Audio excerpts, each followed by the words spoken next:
नमस्कार। आज बात करते हैं उन मशीनों की जो अंधेरे में हमारे सबसे बड़े साथी होते हैं। जी हाँ, डीजल जनरेटर्स। ये छोटे छोटे घरों से लेकर बड़े बड़े उद्योगों तक हर जगह पावर सप्लाई को बनाए रखते हैं। बिजली का जाना ये तो हम सब ने कभी ना कभी झेला ही है ना। जब अचानक से सब कुछ अंधेरे में डूब जाता है, सब कुछ रुक जाता है। बस ठीक उसी वक्त काम आते हैं डीजल जनरेटर्स, या जैसा कि हम इन्हें जानते हैं, डीजी सेट्स। तो ये काम कैसे करते हैं? देखिए, फंडा बहुत सिंपल है। एक डीजल इंजन होता है, वो एक ऑल्टरनेटर को घुमाता है और बस वो ऑल्टरनेटर बिजली बना देता है ना कमाल? बस यही छोटी सी प्रक्रिया है जो हमारे घरों और इंडस्ट्रीज को रोशन रखती है। तो आज की हमारी चर्चा में हम एक सफर पर चलेंगे। छोटे पोर्टेबल जनरेटर से शुरू करके पहुंचेंगे बड़े बड़े इंडस्ट्रियल जनरेटर्स तक। बीच में हम साइलेंट जनरेटर्स के बारे में भी जानेंगे और आखिर में इन सब को एक साथ रखकर देखेंगे कि कौन कहाँ फिट बैठता है। तो चलिए सफर की शुरुआत उन जनरेटर्स से करते हैं जिन्हें हम और आप सबसे ज्यादा देखते हैं। मतलब वो जो घरों या छोटी मोटी दुकानों में इस्तेमाल होते हैं। यहाँ स्क्रीन पर दो तरह के जनरेटर्स हैं। एक तरफ है छोटा सा पोर्टेबल जनरेटर और दूसरी तरफ एक बड़ा रेजिडेंशियल यूनिट। और देखिए, देखते ही पता चल रहा है कि इनके साइज और डिजाइन में कितना बड़ा फर्क है। अब ये जो पोर्टेबल जनरेटर है ना, इसकी बनावट एकदम सीधी सादी होती है। एक छोटा सा इंजन, छोटा सा फ्यूल टैंक और एक सिंपल सा ऑन ऑफ स्विच। इसकी कैपेसिटी होती है करीब 1 से 5 केवीए, मतलब इतना कि कुछ लाइटें और पंखे आराम से चल जाएं। और क्योंकि इसका फ्रेम हल्का होता है और पहिए लगे होते हैं, तो इसे कहीं भी ले जाना बहुत आसान हो जाता है। तो फर्क समझिए। पोर्टेबल जनरेटर जो है वो टेम्पररी काम के लिए होते हैं। मान लीजिए किसी कंस्ट्रक्शन साइट पर या किसी दुकान में कुछ घंटों के लिए पावर चाहिए। लेकिन जो रेजिडेंशियल जनरेटर हैं वो घरों के लिए एक परमानेंट बैकअप सोल्यूशन की तरह हैं।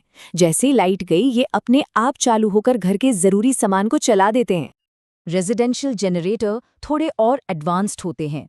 इनमें आवाज कम करने के लिए एक साउंड प्रूफ कैनोपी हो सकती है और ऑटोमेटिक स्टार्ट के लिए एक एएमएफ पैनल। और ये एएमएफ पैनल क्या चीज है, ये जानना तो बहुत ही जरूरी है। एएमएफ पैनल को आप जनरेटर का दिमाग समझ सकते हैं। इसका काम बस इतना है कि जैसे ही मेन पावर सप्लाई बंद हो, ये जनरेटर को अपने आप स्टार्ट कर देता है और जैसे ही बिजली वापस आती है, ये उसे बंद भी कर देता है। मतलब बिना किसी रुकावट के पावर सप्लाई चलती रहती है।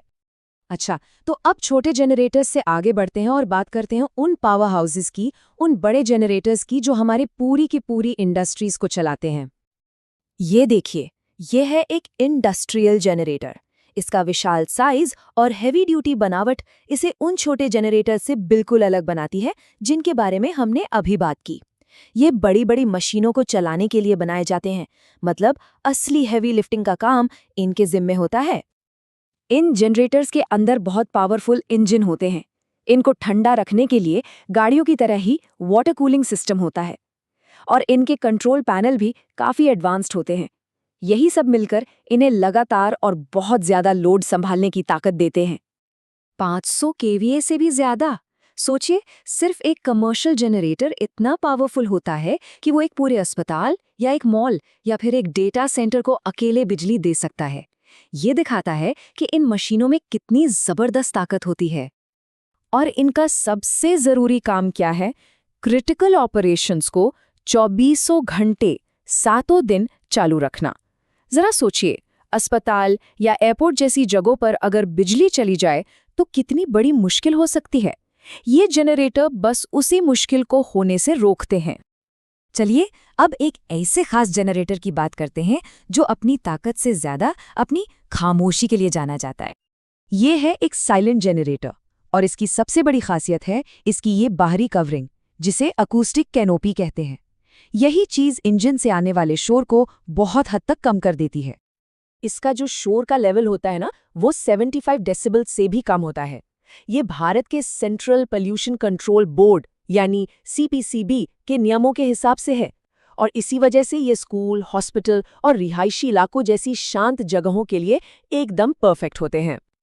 तो ये काम कैसे करता है? इसकी टेक्नोलॉजी बड़ी सिंपल लेकिन असरदार है। अंदर की तरफ साउंड को सोखने वाला मटेरियल लगा होता है जो शोर को कम करता है और बाहर वेंटिलेशन का इंतजाम होता है ताकि इंजन ठंडा रहे। तो अब तक हमने अलग अलग तरह के जनरेटर्स को समझ लिया है। तो चलिए अब इन सबको एक साथ रखकर इनकी तुलना करते हैं। ये टेबल जो अभी हम देख रहे हैं, ये हमारी पूरी बातचीत का निचोड़ है। इसमें पांचों तरह के जनरेटर्स, उनकी कैपेसिटी, कूलिंग सिस्टम, स्टार्ट करने का तरीका, उनका इस्तेमाल कहाँ होता है और उनकी सबसे बड़ी खासियत, सब कुछ एक जगह पर है। एक चीज़ और, कमर्शियल जनरेटर्स में स्कैडा जैसे एडवांस सिस्टम भी होते हैं, जिनसे कंप्यूटर के जरिए ही पूरी मॉनिटरिंग और कंट्रोल हो जाता है। तो जैसे जैसे हमारी दुनिया और भी ज़्यादा बिजली पर निर्भर होती जा रही है, ये सोचना बहुत ज़रूरी हो जाता है कि पावर बैकअप का भविष्य कैसा होगा। क्या हम और बेहतर जनरेटर्स देखेंगे या फिर कोई बिल्कुल नई टेक्नोलॉजी सामने आएगी? ये एक बहुत ही दिलचस्प सवाल है जिसके जवाब का हम सबको इंतज़ार रहेगा।